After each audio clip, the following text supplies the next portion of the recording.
Right, this video is going to be really short, comparatively speaking.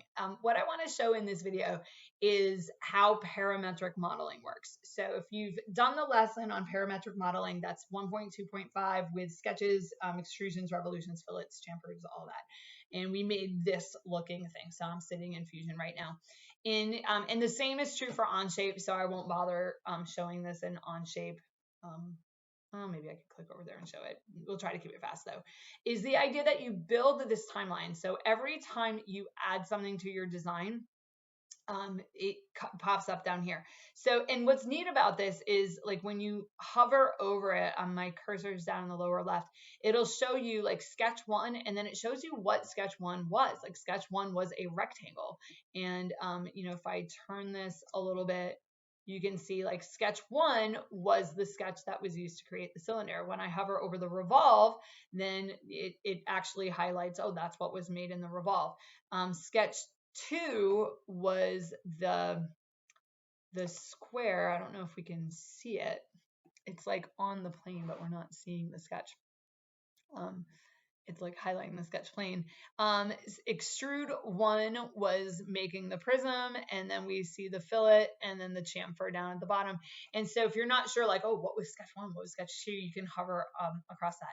So what I want to show you with this is how if I go back into the timeline and I change something from earlier, like it will affect the features that are dependent on that. So I'm going to right click here on sketch one, and then I'm going to go up to edit sketch, and it actually brings up that original sketch.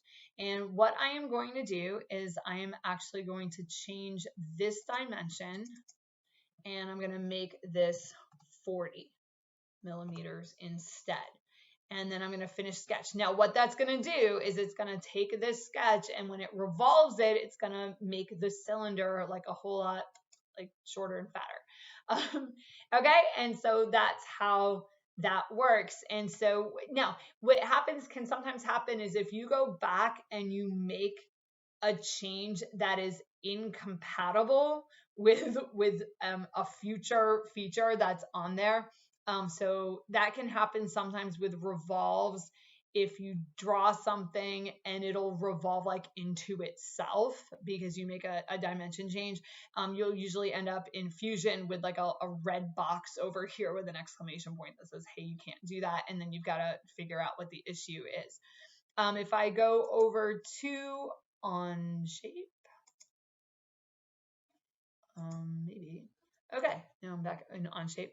I'm going to go back to the Part Studio.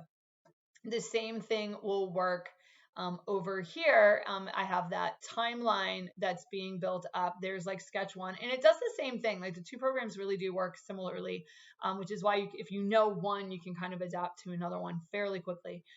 So there's the sketch, there's the revolve, there's sketch two. And it's highlighting my other little square that I made. There's the extrude and the fillet and the chamfer. So on this one, I'm going to go ahead and I'm going to change sketch two. Now, right now, sketch two is not visible. I can actually change that to make it visible. And I'll right click, and just like I did in Fusion, and I'll click edit. And I'm going to come and make this, it was supposed to be 10 millimeters. I'm going to shrink it back down. We'll make it 15 millimeters. Okay, so I shrunk that down, and then what that's going to do is everything that is built off of that sketch two is going to change. And so we've got that change. So that's what we mean by the parametric modeling, the building of the timeline, and one feature depending on another feature that comes before it.